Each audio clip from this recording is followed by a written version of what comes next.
When I look at your profile, or I read your profile, it's intriguing. You're someone I would actually want to have a conversation with. Mm-hmm. You're not the guy who's going to message me and be like, hey, baby, send me a picture of your ass. Can you spread your cheeks for me? It's not just that immediate. That's my go-to message. Leave is it? Yeah. I'm just kidding. Sorry. That's the one we copy and paste. Damn it.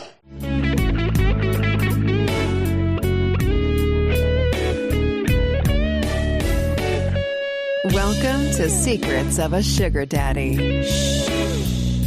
Here's your host, Marcus. Welcome to another episode of Secrets of a Sugar Daddy. Today, my co-host is Angie. Welcome, Angie. Hello. Nice to see you. You got all moved? I did. Yeah. Moving sucks. It does, but it's fun. Yeah. Right? I'm glad you didn't ask me to help you move. Well, I mean, you let me borrow. I let you borrow the truck, and here you go. Here's the keys. Have fun. Oh, so nice.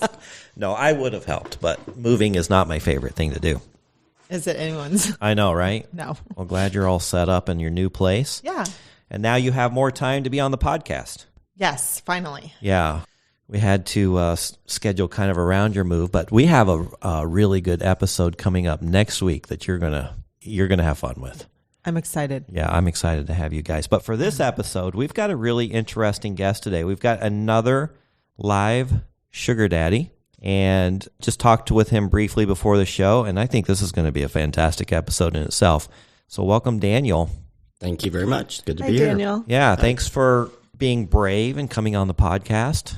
We love to hear the men's side of you. There's so many podcasts out there with the women's. The girls, yeah. Actually, there's not even that many. There's a few with the girls' point of view, and they're kind of sporadic here and there. But getting the men's point of view, and it's a little bit different. I think that's why our niche is growing very quickly. Right. I agree. And the I'm numbers excited. are good. So, Daniel, tell us a little about yourself. You are how old? 49. Okay. And you have been on Seeking for how long? Coming up on a year. Oh, so you're fairly new on Seeking. Yes. But you're not new into kind of the lifestyle. Right. Exactly. Yeah. So before we begin, let me kind of ask you how you got to be where you could afford this lifestyle. Because men and women, it is not a cheap lifestyle. Yeah, I would agree with that. It can be very expensive. I love it. It's very rewarding, but dating is expensive. Yeah, absolutely. So let's see. So I have a bit of a atypical background, I would say. I'm kind of the stereotypical science geek. I think that I've been the recipient definitely and the beneficiary of what I call the Jeff Bezos or Elon Musk effect, where geeky, successful guys are attracting really high-quality women. And there's been a change in the last, I'd say, 20 years or so. Geeky with some wealth. Yes. I love geeky. Yeah. Well, yeah, but you're not going to get just an average geeky guy. Geeky usually, you get smart, though. You get smart with geeky, which turns into witty and interesting, and then typically those people find a way to be successful if it translates into money and whatnot. Yeah. So, okay. So I've been in this kind of, similar to you, I enjoyed listening to the podcast. I got on to Seeking and interacted with Amy, and then that was what kind of struck my interest to listen. And your background is remarkably similar to mine. Going through divorce, I have a very extensive background educationally. I have a bachelor's in biology, a master's in genetics, and a PhD in molecular virology. So I spent a long time in school. I've done postdoctoral fellowships and so forth. And I was always a bit atypical in that I never really wanted to go the traditional research route. So it was, how do you take this skill set and this knowledge and utilize it in a different facet or different way to really maximize the benefit? In my experience, the people that are most successful financially are the ones that set themselves apart and are very distinct. So they're either very elite, the best paid athletes get paid the most, or they have a very unique skill set into their field. So in the research world, I was very good. I was experimentally very sound and enjoyed that aspect, but I didn't have a passion for advancing the science. I thought I could really apply my knowledge elsewhere.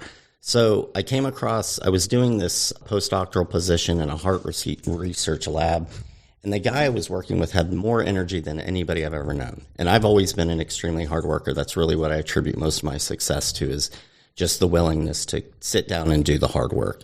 Well, he worked harder than me, and he was 30 years older than me. And I'm like, I cannot keep up with this guy. So I just started looking for alternatives, came across a job related to tax consulting that had to do with research and development. And so I looked at it and I went in and interviewed, and the guy had a very similar background to me. So right off the bat, my background in that field made me extremely unique.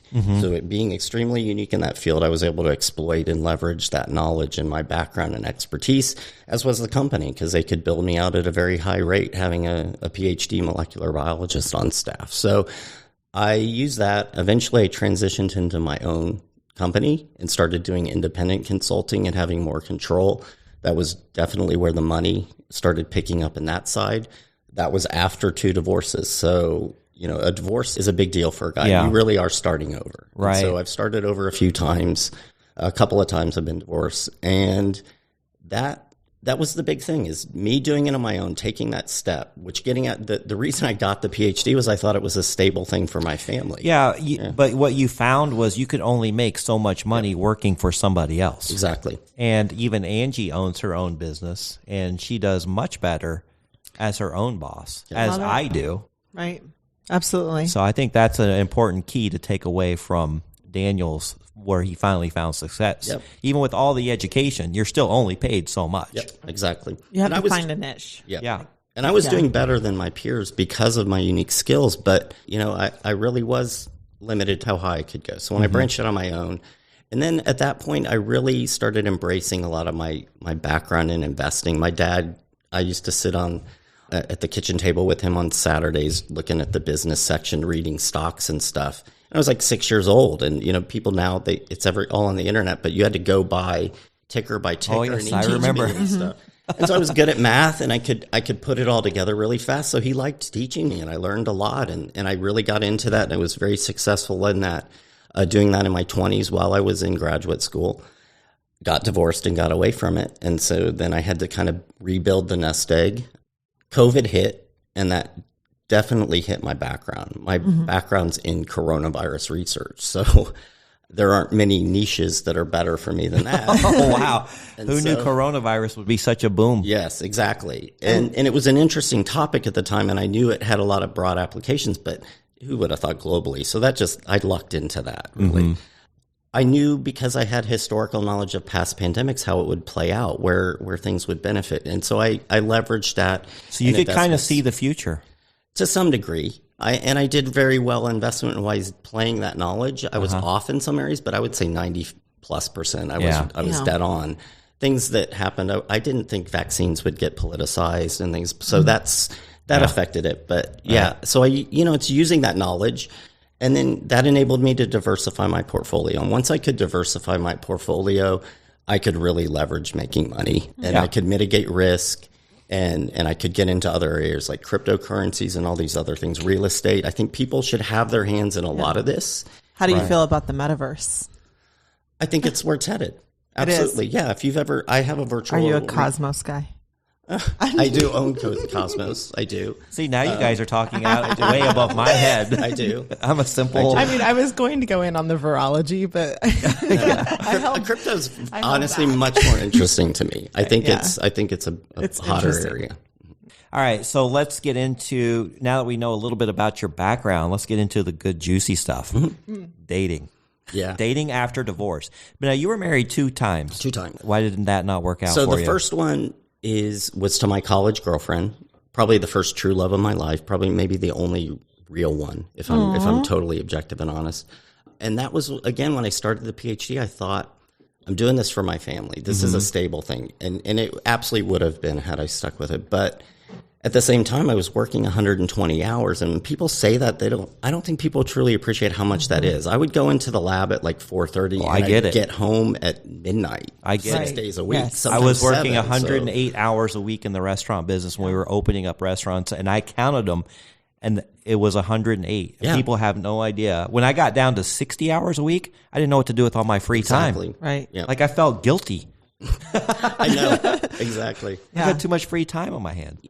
I had that. And so it was when I got into the dating world, it was kind of a a big transition, getting out of working all the time. And the divorce, basically we got divorced. We became friends. We became roommates. I worked all the time. We never argued. We just kind of avoided topics. I had a son with her. It was amazing that we actually did. Huge blessing. That was something that I did recognize. A big thing is that we were what I guess you would consider a sexless marriage. I think the definition is less than once every quarter or something. And we were unfortunately, I think probably 95% of marriages could be considered sexless marriage. I think it really if they're not in the beginning, after so many years, it just trends that way, right? I mean, and it shouldn't, because that once intimacy's gone, the relationship is really, and it's so tough to keep it up. It's so tough. Like it's hard. Yeah. We could do entire shows just on that one subject right there on how to do it, which I failed miserably. Right. I couldn't keep it up there. Yeah. So how long were you married? So we were married 10 years, and it actually came apart very badly. She ended up having an affair with her boss, who was an older man who was unattractive. And it was tough. a big kick in the balls. Yeah, it really was. I can imagine. But I learned a lot from it. That was the hardest experience of my life, no question. The first time I've honestly felt like a legitimate failure was when my marriage fell apart. I felt just so guilty. What have I done to my kid? Because she had the affair, and she didn't discuss it with me, but I couldn't blame her. I mean, I was living in the lab, and I was doing it for what I felt were the right reasons, but we grew apart. Yeah. And I would say most of the time when women cheat, it's emotional. Like it's because we feel lonely. Yep. It's not a sexual thing for women when we, look outside of a relationship. It's because we feel lonely. Not to put that on you. No. I totally take ownership of that. And but I acknowledge I understand that. how you can feel that way. So you got married again. So that one was probably one that probably should not have happened. It was one where coming out of a rebound marriage? Yes, coming out of a sexless marriage, there was a lot of passion in that, a lot of volatility. I think, and we went through an extremely volatile, contentious divorce. And I have a bit of a different perspective on this because we went through a horrible divorce. I could go through so many things, but cutting that off. I've never been competitive about a family like that. Like, I want my kids, even though I'm the one that makes all the money and has all the money, to be just as happy when they're with their mom as they're with me. So, like, I've never used money as a leveraging tool or anything like that. I feel like I want them happy all the time. Now, ultimately, I won custody of the kids because it was very contentious, which is unusual for a man to do that. But it kind of spoke to a lot of the issues. Anyways, and now she's my best friend. She's honestly my best friend. After a horrible years of stuff, she's one of the people that I learned has my back. Like, interesting. And I would have never guessed that. Yeah, I never would have either. Honestly, anybody you talk to. The reason is because we went through a lot, and a lot of shit happened, and I grew a lot from that, and I learned a lot from it. But I also saw who I could trust and who I couldn't. And so when we moved to Texas, I moved from Texas to Arizona last summer.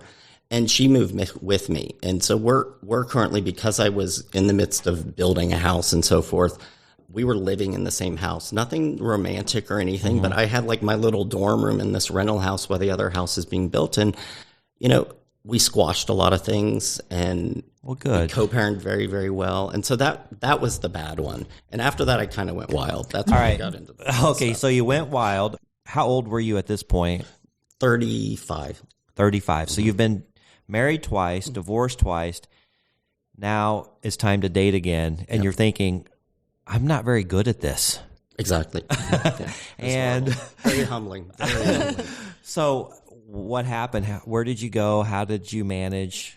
So I went to kind of the traditional dating sites, Match and whatnot. And the Tinders and Bumbles and stuff weren't yet around. But what I found was it was very much a numbers game, a stats game. Like, I'm not very tall. I'm about 5'7", 5'8". And honestly, just that stat alone would not get me past an initial look by the majority of the women. Yeah, as we were talking earlier, I'm 5'9.5", and I had a beautiful woman. We were messaging. She says, "How tall are you?" I told her. She says, "Well, I'm 5'7", so this is not going to work." Yep. Oh, really? Oh, yeah. I've heard like, that dozens of really? times. Yeah. I'm 5'2", so I'm pretty much shorter than anybody else. Actually, we like short girls, right, Daniel? Well, I can tell you there's a range. So short women, 5 foot to 5'2", often like taller men, but they really are pretty good, 5'7" and taller. Yeah. 5'3" to 5'7", are anything, and 5'7" and taller are their height or taller. You know, it's tough. That was a bad stat for me, and I never got past that. Yeah, and it's unfortunate because there's nothing you can do about that. Exactly. My theory that's is just the way you are. I'm 5'2". I want to wear at least like 4-inch heels. Right. So if you're like 5'5", 5'6", Yeah. we're good. Okay. So you're good with 99% of the men out there. I mean, Yeah. leave it to the short girls. But yeah. Yeah. I do. So you kind of had that factor working against you, and so did I. I ran into the same thing, even though I'm of average height. Yeah, 5'9"'s not Right, it's average. But I ran into the same thing. I had people who tell me I'm too short. interesting. So I'm like, well, fuck you. I think I mean, statistically, I have more to offer than that. I think Exactly. statistically, though, only 10% of men are actually 6 foot tall Oh, I know. or more. Yeah. Like it's a very low percentage. Right. Like Well, I did. This is a science geek in me. I did an experiment. Yeah. I went to a different city and I changed my profile and I made myself 6'1". Oh, and, Oh, you, do and it tell. blew up. And I got 50 times more. Everybody I messaged, I got a response. The problem That's is so you can interesting. never meet them in person Exactly. because you're Yeah. not 6'1". I just catfished the hell out of them. but- I mean, hey, whatever. Put some showed lifts in me. the shoe. Yeah, it Like, showed me just- it was a numbers game. Yeah. And I couldn't win there. Right. And so people suggested, well, try some different apps. And I really was in the midst of the divorce when I was doing this. So I didn't want anything serious. I knew I was a rebound for somebody that's a horrific position to put someone in. So I was kind of looking for just dates, casual hookups, stuff like that. Got into some of the other alternative sites, got onto an affair site and ended up meeting a few people and met a woman who was in the midst. I was at the tail end of my divorce. She was in the midst of hers. We were local in the same area. She lived a half a mile away. I'd seen her at the grocery store and she was stunning. She was a trainer and her body, you just could not ignore her. And we met and we clicked. I was supposed to be her initial one night stand and then she'd go and find better guys, I guess. I don't know. But anyways, we just clicked and the sexual chemistry was incredible. And so we ended up staying together and coming out of a no sex marriage for, an extended period. That was very important. I recognized like that was a big deal. And I also have an extensive anatomy knowledge. So I needed to put some things to work toward it too. We stayed together for like 4 years. And then things I recognized, like I didn't want to get married. She wanted to get married. And it just had kind of run its course. I needed something with a lot more substance because she was a trainer. She was gorgeous. She had an amazing body. She was a little older than me even. But I could only talk to her about eating chicken and broccoli so many times or her back worked out before I just lost I've dated interest. somebody in that world, and they're very limited on food options. Yeah, so I started trying to expand and dating, and I got back onto Match in a more traditional route because I was like, I just need to get away from that. And I met a nice girl and dated her throughout COVID, and then I ended up getting sick. I got a tooth abscess about almost a year ago exactly, and I almost died from it. Wow. And Who knew? it was a cap fell out and an infection embedded in there. I bit into a sandwich or something and the bone just cracked. And next thing I know, goodness. I was almost dead from it. And so that was like a bit of an epiphany is I need to kind of move on. She wanted to get married as well. I had some reservations. How she handled when I was sick was horrible. And frankly, now she's honestly one of my better friends too, even though we broke up. And that was where I got into seeking. I came across a news article about a politician who I did not care for, did not agree with his politics, but it mentioned the site. And so I got on there and I was like, well, this guy's got this right. This is maybe what I need. This is cool. Well, aside from politics, men are still men. Yes. That is true. So he did. Yeah. I got on there about a year ago, maybe 10 months. I'd say 10 months ago. And I was like, this is exactly what I'm looking for. It lets you play up your strengths. Nobody is going to focus on if I'm worth $10 million or whatever. Nobody's going to focus on a 5'7". Right. They're actually going to take the time and read my profile. So I put a ton of work and effort into my profile. Because I guess the near-death experience, it showed me there's a lot of urgency here to me. It's like I'm not going to waste my time. I have to do a lot of things still I want to accomplish. And so I got on there. Yeah, and I saw your profile, and it's a lot more detailed than most profiles. And that is one big complaint, I think, from the women, right, Angie, is that profiles, they don't have enough information on the guy's end? I or mean, what are you finding? yeah, absolutely. I think the profiles that are really short and really brief, they're typically the guys that they're just your hit and miss guys. Yeah. They seem less valid. You can look at Oh, mine. he's going to let me see his Yeah, you can see profile. mine. I'm so intrigued now. But I love the detail. I put a lot of thought, I feel like, into my profile, and we discussed it. But Yeah. I feel like, I mean, it's like your first introduction, right? And you want that first introduction to be amazing. You want it to... So I guess men listening to this, if you can take Wait a anything away from this, is do put some time and effort into your profile. The girls do read it. They do We do. appreciate the information. Ooh, and they okay, just yeah. know that you're Okay. a little bit more sincere and real. Well, I mean, it lets us know that you're a real person. Yeah, I mean, because there's just as many flakes, Yeah. men as there are women. So it's just nice to have, feel like you have a little And bit that kind of of validates that, hey, I am real. I'm serious. Let's meet and see what we can conjure up, basically. Anytime you see molecular virology in a profile, it's just like, oof. It can be scary. I know. No, Well, not for her. Not for me. No, that's why I told you I mean, I have molecules yeah, tattooed. right. But, okay, continue. All right, so you get on the site, and it can be a real shit show.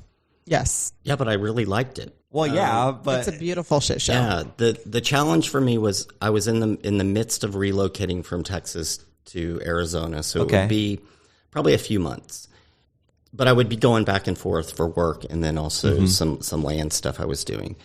And I got on there, and obviously there are tons of beautiful women in Arizona. Like the ladies on there really have to be aware. Like it is. so Amy's big thing is she thinks dating is different here than in other states, but in a bad way. But you're saying you found that the girls here were absolutely a lot more stunning, a lot more to choose from? Yes. Because I felt that way. I've seen profile. I've gone to other states and made my site active, and I just think there's a better selection here. Yeah, it really is what your goals are. So when I went into it, I wanted something more substantive. Having that, the 4.5 years of getting that, I recognized I needed something more substantive, and that's why I put a lot of effort into the profile. Is I was going to use it as a vetting. I will not set up a meeting or a date with somebody I don't think I'm going to click with. Okay. I view my time as extremely precious. And so people that I've gone out with that don't, and I'm very easy to get along with. I'm not needy at all. In fact, that's probably the biggest complaint from the women is that I'm not needy enough. Can I just say you sound like there's a certain relationship style that people who are like super highly intellectual have. And they're just more pragmatic about how they deal with relationships and tune. And you definitely... I try to be. You definitely hit those. And as you're reading through his profile, what are you thinking? I love your questions. Your 10 list that's what caught Amy's. is phenomenal. Yeah. And I was asking him, so what Daniel has on here, he's got about... I mean, because that will tell you so much about a person, right? Like, look. You can. There's about 10 questions read it off if you that want. he has put in here, and you can kind of answer those, and it gives him a lot more insight Well, what do we about do this? you. Let's have Angie give hers. So Some go off answers? and I'll tell you how I would interpret those responses. So that's what I was going to say is the questions that you list, like, I mean, I love that you give like multiple choice in a way, because you can quickly tell someone's perspective by the way they answer these questions quickly, right? All right, so start at one, and what would you answer? Number one is Chanel purse, trip to the Maldives, diamond earrings, Super Bowl, crypto, NFTs, or cash baby. I mean, honestly, I would normally say crypto, but NFTs are kind of catching my... Well, yeah, so there we go with that one. Beach. Okay, so how I would interpret that. Yeah. Right? If somebody came to me and said Chanel purse, great. If somebody wants a Chanel purse, that's fine. For me, I'm more about the experiences. I'm more about an investment. So if somebody were to say I'd get the Bitcoin or the NFTs or a trip to the Maldives, I would be like, yeah, that's a badass experience. That's an investment. That would fit better versus someone saying Chanel or Super Bowl even would be. So they all have their reasons, and a lot of them will elaborate on it. But I get to pretty quickly, as you get through all 10 of these, one, I get a lot of compliments on it. The women like the opportunity because it's an immediate in. And if somebody takes the time to do it, I will say 9 out of 10 times I'll respond with mine. Even if I don't think we're a good match, because it takes some effort to do it. And they obviously went through my profile. right. Right. So what's the second one? The second one is beach or mountains. That was straightforward because it kind of just gives you some insight into. And what would where you they don't choose? agree. I'm a water baby. I want So the you're beach. a beach? Yeah. All right. What's the third one? Dogs, cats. Why just those two or neither? You're kind of both, aren't you? I have a one dog, one cat, but I would throw a horse in there maybe. Possibly. I would love a horse. Yeah. So number 4, alcohol, cannabis. Why just those two? I'm not big on the first two, but definitely throw me some psychedelics. See, and you can learn a lot, right, from those last two. So if Okay, somebody yeah. were to tell me I'm a dog lover, a big time dog lover, my goal is to have a dog charity at some point. So that's very telling. If someone says they don't like animals, I honestly think they might be a sociopath. So I don't really want to Agreed. get involved with them. Yeah. There's something. I mean, like that's. Do you have pets? I had a cat. I'm a cat guy. I forgot you're Believe it the or not. cat, But I had a yes. cat when I was single, and then my ex-wife wanted dogs, so we got 2 puppies. One was fine with the cat. The other one chased it around, and the cat just hated that dog. And so she just finally funny. She just left. She wouldn't come in. I have a inside. German Shepherd that I rescued, and like my cat rules. My German Shepherd. I have 4. I mean, I like both. I like small dogs, Yeah. lap dogs. Yeah. But if I had to take one or the other, I travel so much. I like to be spontaneous, and cats, Right. you can Cats are easier. You can leave them for a week with food and water, and they're good. Cats are very. And I feel like cats are very energetically aware. like they just know right when you need a cuddle and when to yeah, go. cats away. are interesting. They're interesting creatures. Yeah. But Okay, anyway, sorry. go onward. I want after you. to see how you would answer the rest. Oh, okay. Gosh, So I'm number- trying to breeze through these because I know we're on a. Oh, that's fine. We're doing good. Okay, alcohol. I said psychedelics. Weight training, cardio, yoga, CrossFit, or exercise. No way. I'm going to go with weight training because unless I am running from zombies, there is no need to run. All right, next. I'm really interested too. Bitcoin, Ethereum, Doge, or Shiba, gold, silver, stock options. Real estate, education, training. I like the US or the dollar. U.S. dollar. Okay, so I am going to. Well, I mean, yeah, we'll go with education. I'm more in the altcoins right now, although I do like Ethereum. I think it holds its value well. So we're going to just skip through that. Okay. Mercedes, BMW, Corvette, Tesla, Roadster, classic muscle car, Bentley, or pickup truck. You know which one I like? Pickup truck. She truck is a girl. pickup truck girl. I am. I knew that one. So versatile. I mean, I appreciate the others, but like, I want to go explore in a truck. George Strait, Snow Patrol. Just different music choices. No, I love Yeah. it. This is great. Snow Patrol, Nirvana, Katy Perry. See, the music one is hard though, right? Def Leppard, U2, Aerosmith, Eminem, Linkin Park, or AC/DC. I mean, I kind of like all of them. See, music is something I love can't- all kinds of music, but Def Yeah. Leppard, oh, Def Leppard's So your, good. your go-to. oh, Def Leppard. one of my favorite I rock can't- no. bands of all time. I'm with you. Yeah. Sorry about that. Pour some sugar on me. Is that, yeah? I love am that a one. country girl, though. I do love Yeah. my country No, I do. as much I like it as every now and then. nobody else seems to want to agree with me on that. Okay, last one. Los Angeles, Chicago, Las Vegas, or New York City. Oh, I have only been to Chicago. I have no point of reference for that question. Africa, Asia, Australia, or Europe. I would pick New Zealand, but again, the only other country I've ever been to is Honduras. So we'll go with Australia, I guess. Yeah. is that it? Okay. All right, now, so what does that tell you Yeah. about So a Angie lot of and your things. compatibility? Okay, so I'm so intrigued. let me go through kind of the list here. So I would say we went through a few of them. If somebody doesn't like animals, they're not going to line it because I have 4 dogs and I intend to get more as I have more space. The alcohol, cannabis, and so forth. I'm a huge cannabis proponent. I'm kind of from the same era as you, and I heard the podcast where you were talking about the Reagan war on drugs Yeah. and stuff. I had the exact same perception about cannabis, and I was totally wrong. I was wrong too. Yeah. Yeah. And now I'm invested in it. I'm doing research on it. Yeah. And I Medically, think, it's amazing. I think it's a huge tool. Psychedelics or whatever. If somebody were to say, I'm really into heroin or cocaine, I would be out because it's just not my thing. If somebody were, something I have noticed is there are a lot of drinkers in Arizona, and I'm just not a big drinker. As I've gotten older, if I want some sort of mental changes, I'll go the cannabis route, and I'm just not going to take an extra Psilocybin calories. is so interesting to me, though. No, and I think Yeah. microdosing has possibilities beyond does. that. But Oh, yeah.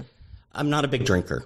So if somebody's a big drinker, you just don't see the same issues with cannabis and alcohol. You don't see violent hotheads. Agreed. And stuff. So Yeah, you really don't, you do you? It's like, unless they're fighting it over Cheetos. I don't know, but The hot Now Cheetos. you're talking Amy's Now you're jam. talking. okay. The exercise thing is, I want to be with somebody that is fit. That's for sure.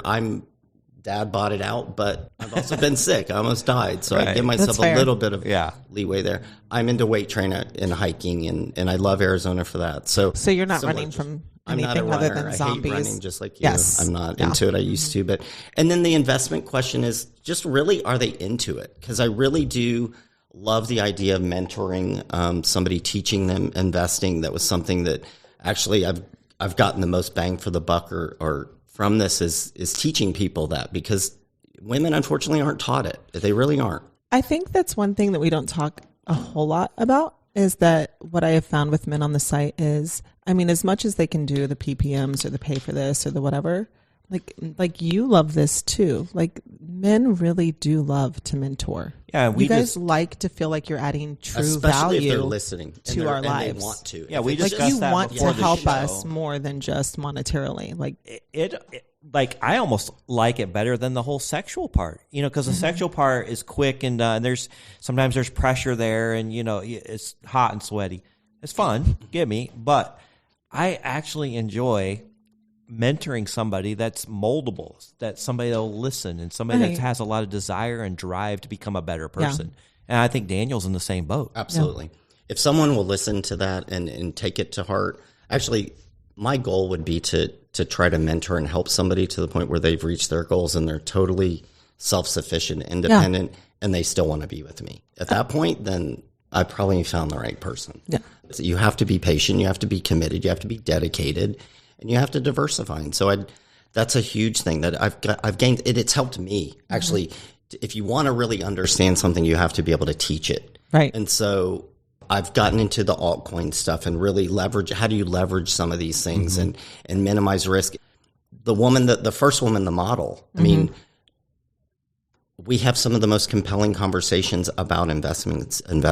And now, was she interested in that before you started? No. See, so it's something that you were It really was- it able was an- to yeah, it was open up within an her. outside kind of peripheral interest of hers, but nobody had ever taken the time to teach her. They looked at a beautiful woman and said, hell, she doesn't have any, and she's brilliant. And doesn't that feel good? Because it's like you get to leave a little piece of you behind. Yeah. Like that's something that you've given her and opened up in her that like nobody else will ever have that place. That's my hope. Like I really do get a lot of it. And she's an artist, so I'd like to get her into the NFT world and teach her that, because I think Brilliant. she could, with her prior social media background and so forth, she could make a fortune off of NFTs if she wanted to. I find that once somebody enters my life from the site, Yeah. I really do try to impart as much wisdom and advice that I can give them that they want. Like, I'm not going to force it on them, but I have so many people come back to me and they'll just repeat things that I've said in the past. And they're like, you remember when you told me this? I've never forgotten that. Yeah. So I just love that I can, like you said, have a little lasting piece of me. Just leave it with them, whether we work out or not. Right. But hopefully it will help change their life for the better, because we've gone through this. Yeah. We've gone through the ups and downs and the struggles and tribulations. And there is really so much that women and men can learn from each other on the site. But it's such a growing opportunity for the women. And I think that I will say this, and I think Amy has said this as well. The men that have left the strongest, well, like my OG sugar daddy, we're still amazing, beautiful friends. He taught me so much, not because from a sugar daddy aspect, but from a mentorship aspect. Like you're the people who leave the mark, so to speak. Like you leave that imprint on us, and it helps us grow and to become. And I think, unfortunately, a lot of women get a little bit short-sighted because it's all about the money for them, or they get in these situations where like, well, I want this per meet, or I want this per month, and if you can't provide that to me, then I'm going to look elsewhere. And I think they're missing so many opportunities. Because I want to make my life better. I don't want to just have like this temporary fix Right. from this SD they relationship, need right? to play the long game a little bit more. Right. And there is a long game. There absolutely really is. And so many people miss out on that. Yeah. Yeah. Yeah. Interesting. That got really interesting. Okay, so we went through your profile, Yes. and you're getting messages. What's been your experiences on meeting and getting into arrangements? How do you structure those? Let's get into some of that. Yeah, so I've had the very first one was with we'll just call her. She was a model, 30 years old. She was the first substantive one. And to her credit, she little things that women can do to spark up the conversation is the pictures. So she had a picture of her dog in it. And for me, that was an easy one. I could send my dogs. And so then you have an immediate in. And honestly, her pictures were so pretty, I thought it might have been a fake profile. So when she got back to me and we were able to strike up a conversation, that's the first hurdle. And so then it's testing. Are they legitimate? Will they review my profile? Will they go through and just without anything, asking me, go through the preferences list? Share your pictures, women. Don't make it difficult to know who I'm talking to. I understand the need for privacy, but that's a big deal. I shouldn't have to guess. I'm very open with mine, but I do respect the need for safety and privacy. But if I'm corresponding with somebody, I think that there's a possibility that we would click. If we don't, I won't. I won't meet anybody. My time, like I said, I feel is too precious.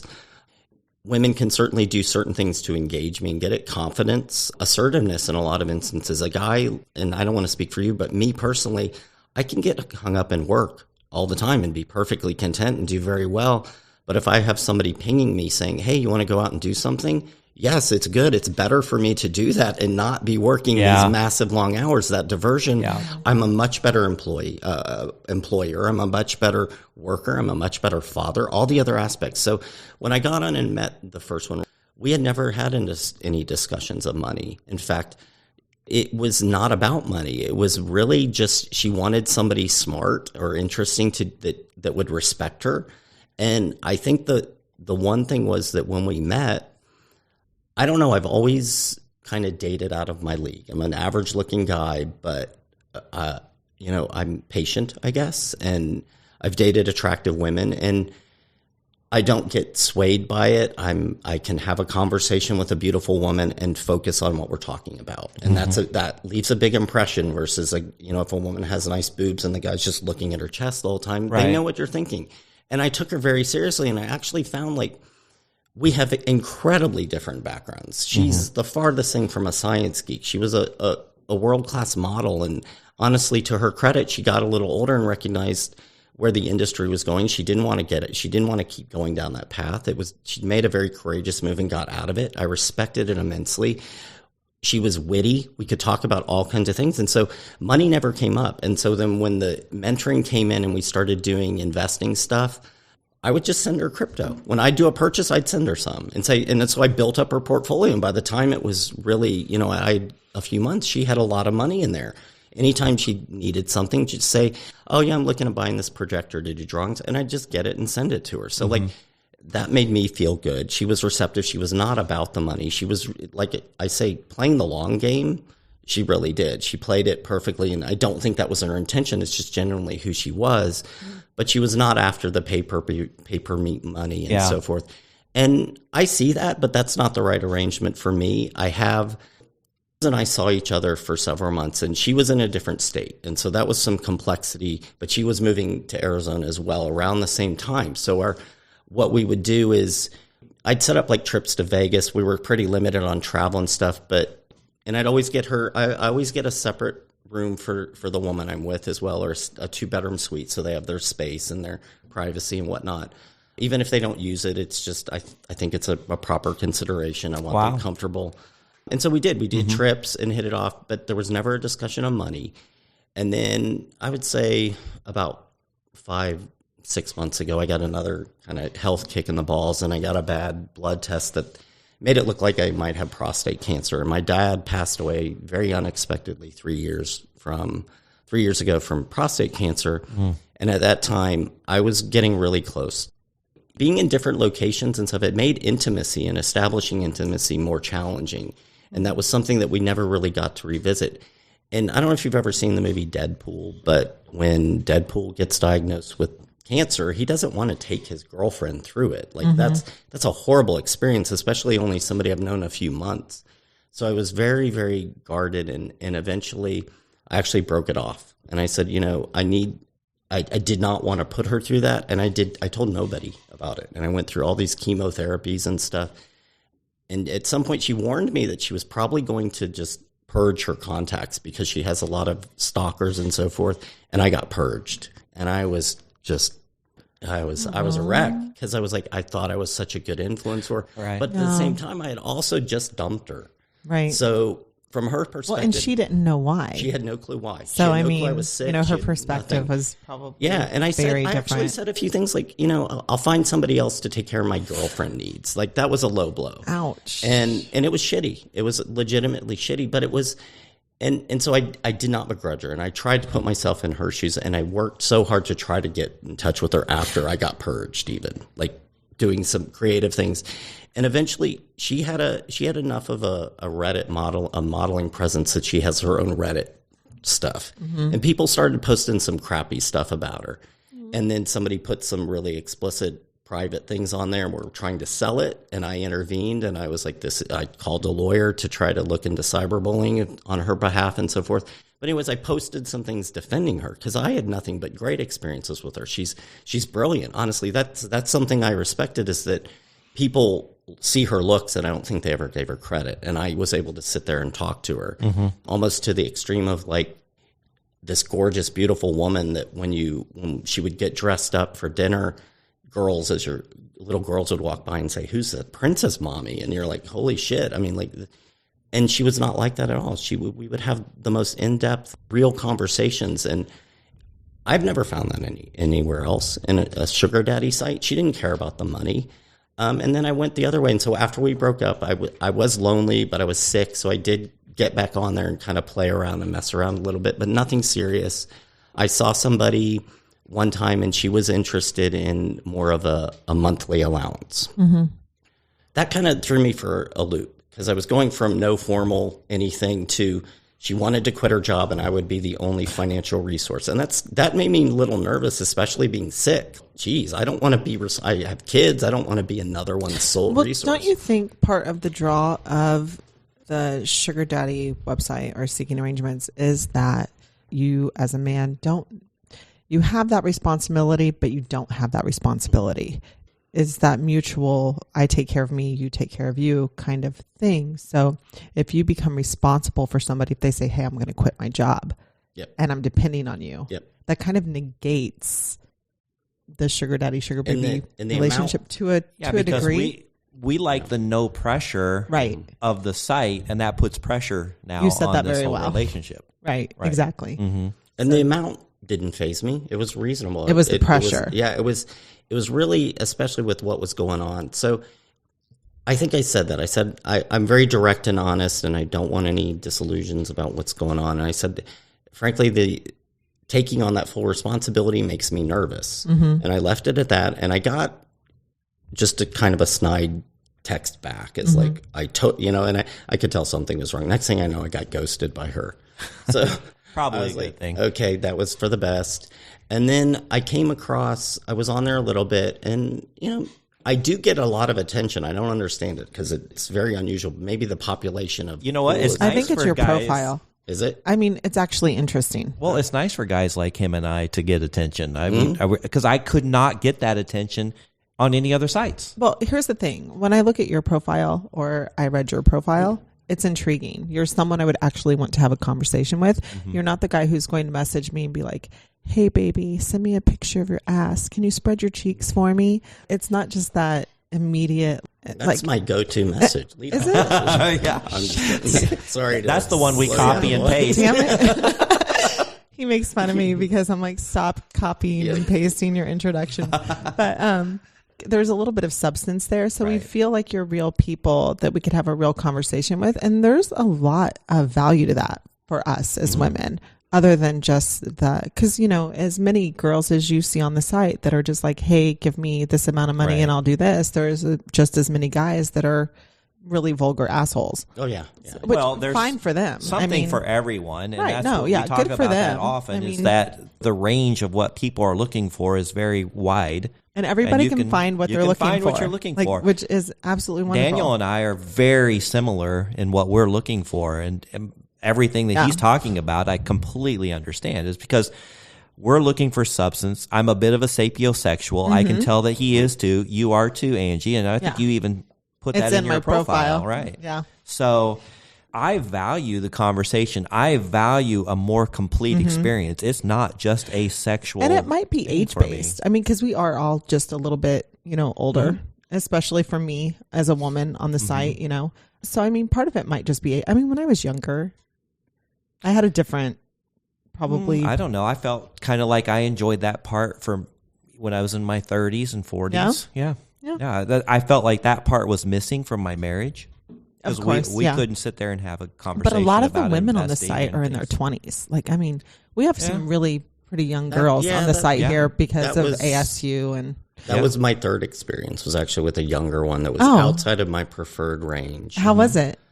It was hit or miss. So that one, I have to give it, she was a beautiful girl, had a lot of ambition, very smart, had some tough life circumstances. And I think that's a pretty consistent theme, is that they have had challenges, some mental health things and so forth. And I recognize that and I respect that because I've had my own. And I went against my instincts because I had always said like 25 and 20, even 25 seems too young. Honestly, 30 is my preference. But she was very persistent. And I just gave her credit for that, and very assertive and just confident. And I respected it. I found it attractive.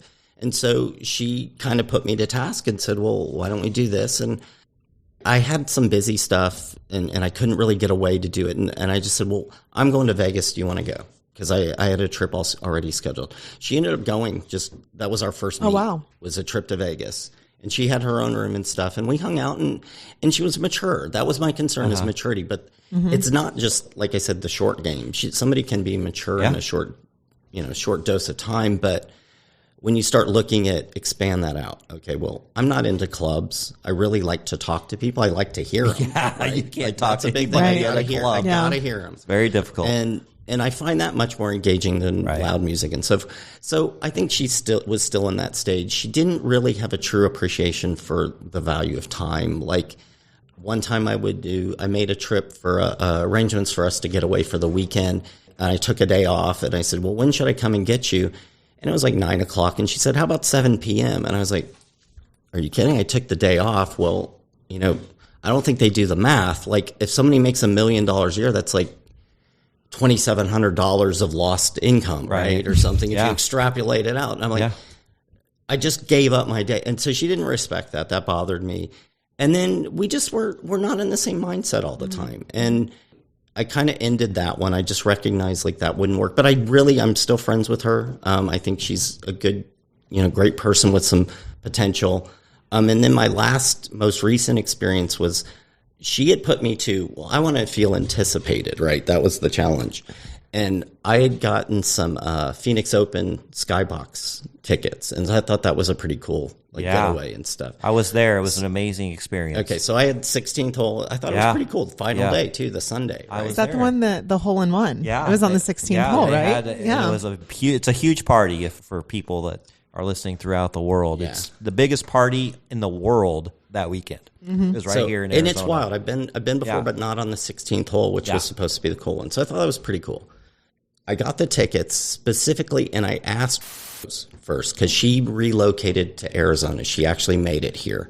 And she responded to all those Reddit posts. That's when she saw that I defended her. So you kind of reconnected and just briefly, but something was missing. I still had to kind of look at her perspective. I dumped her. She had no idea.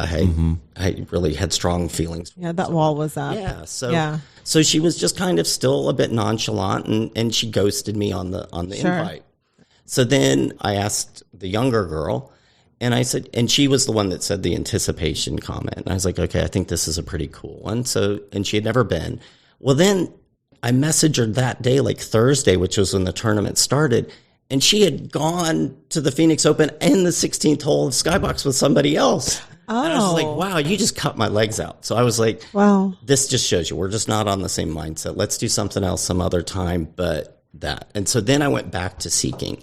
And there was one person that I had been consistently communicating with, beautiful woman from Australia, very, very engaging. Actually, her responsiveness impressed me because I would say the biggest complaint I have of younger women is they tend to be a little less responsive. My tendency is I do not play games at all. So I tend to, if I see a text, I'll respond. I don't wait.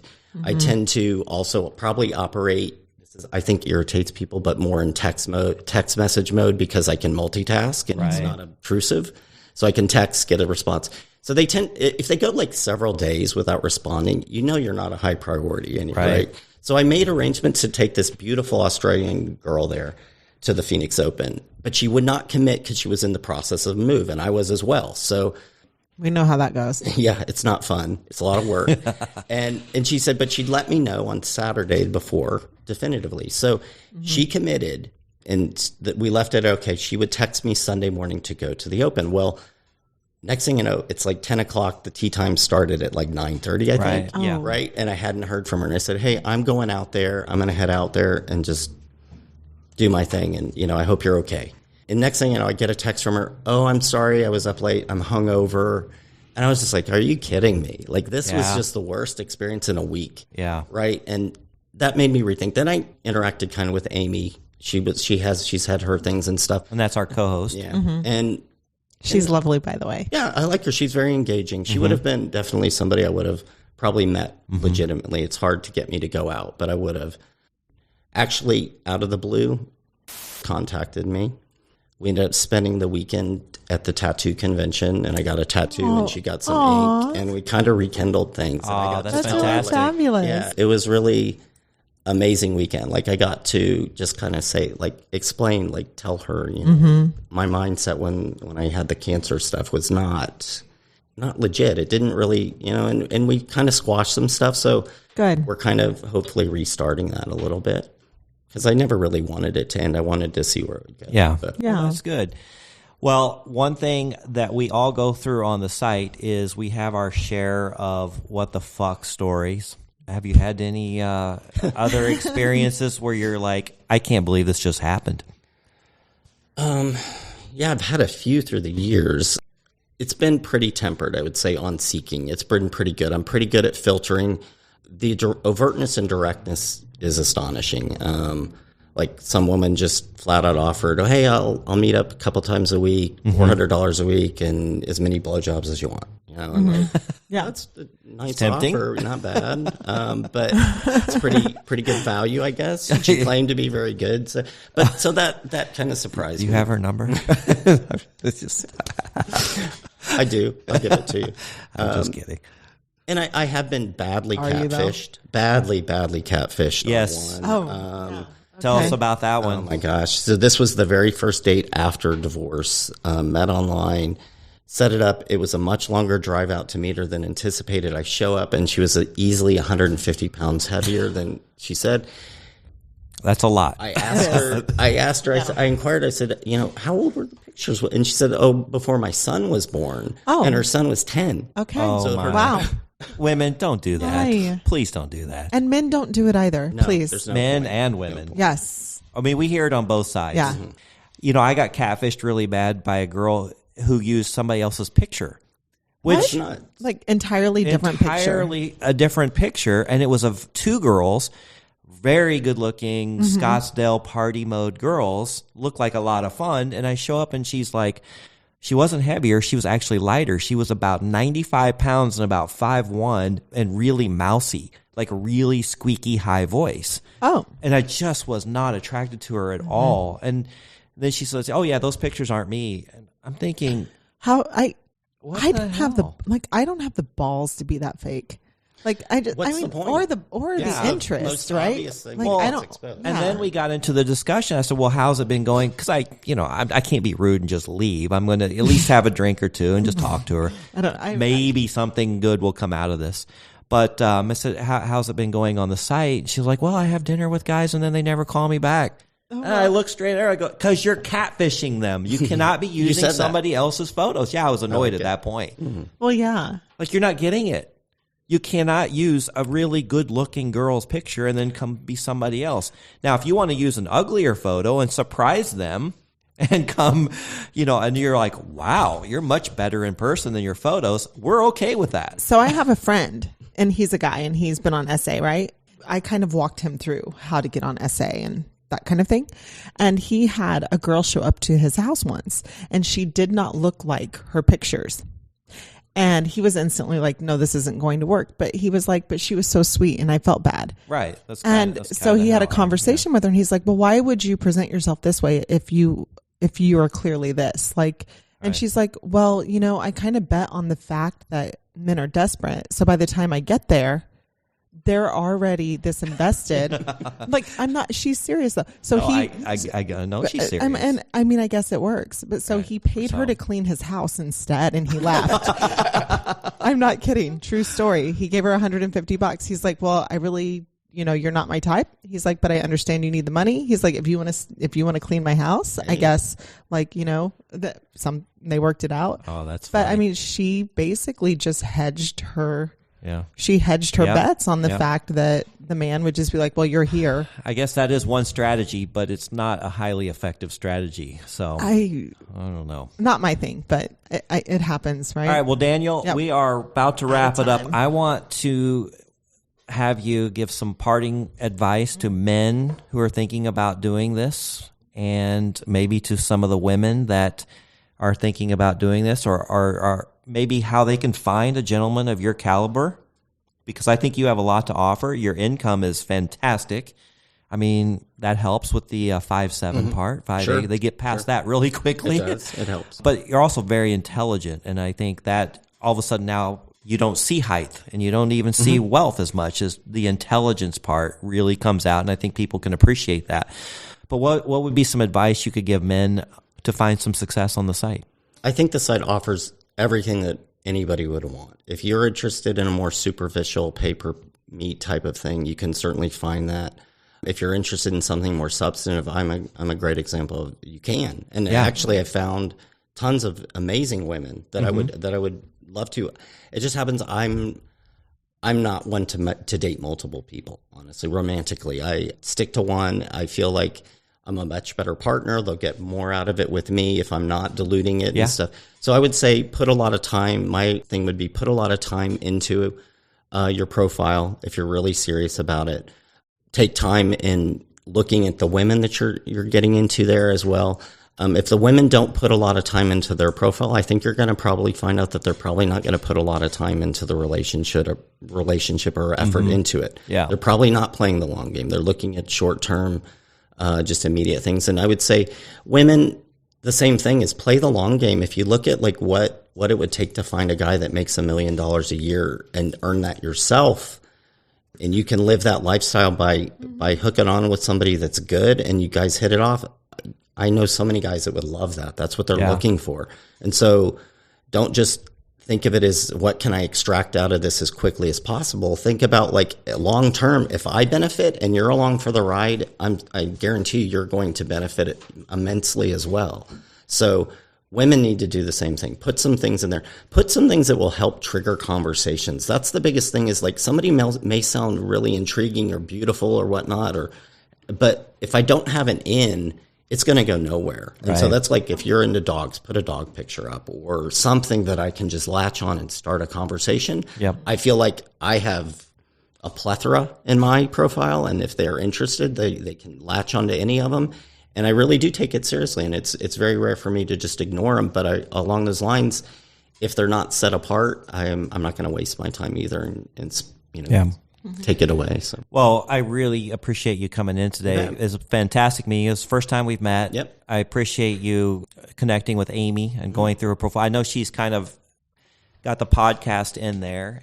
What do you think so far of the episodes we've put out? I love it. I love the show. I love the premise. Good. I think if you and I had mentioned, if you ever want to do a sugar baby investment show, I'd love to. I would. Yeah, love that to would be get a great into idea real for a estate, future show. crypto, whatever. It's just different ways to diversify. And Great. Honestly, if women are not desperate, they make much better decisions, just like men. So just like we do. So if they're in a better stance, they're going to be a better partner. And I find that when this aspect of my life is fulfilled, I'm a much better everything across the board. Yeah. All right, Angie. Yes. It was lovely seeing you again today. Always. And we will see you for our next show. Friday. That's going to be great. Yeah. So excited. Look for our next show. We are going to have a really fun show next week. We are going to have the host of the Great Love Debate as our guest. We've actually been on his show, and now he's coming on our show. And him and Amy always get into a great love debate every time they see each other. And I think you're going to really enjoy meeting him. It's going to be an epic show. So we're looking forward to that one next week. Yeah, this time maybe. Absolutely. Yeah. Hey, follow us on Instagram. You can see lots of funny memes and photos and information about the show, little clips of the shows that we're releasing. And you can message me there too. I get those very quickly, and I respond to a lot of those. And I am getting your feedback there. We are getting lots of messages, and I love reading those on the show. So we'll bring up some of those messages in the future. And then if you want to be a guest like Daniel, we'd love to have you on the show. Just go to our website, secretsofasugardaddy.com, and give us your information, and we'd love to have you in here. Yay. All right. Until next episode. Thank you. Thanks, guys. Thanks for joining us. If you'd like to connect or even be on the show, we'd love to hear from you at secretsofasugardaddy.com.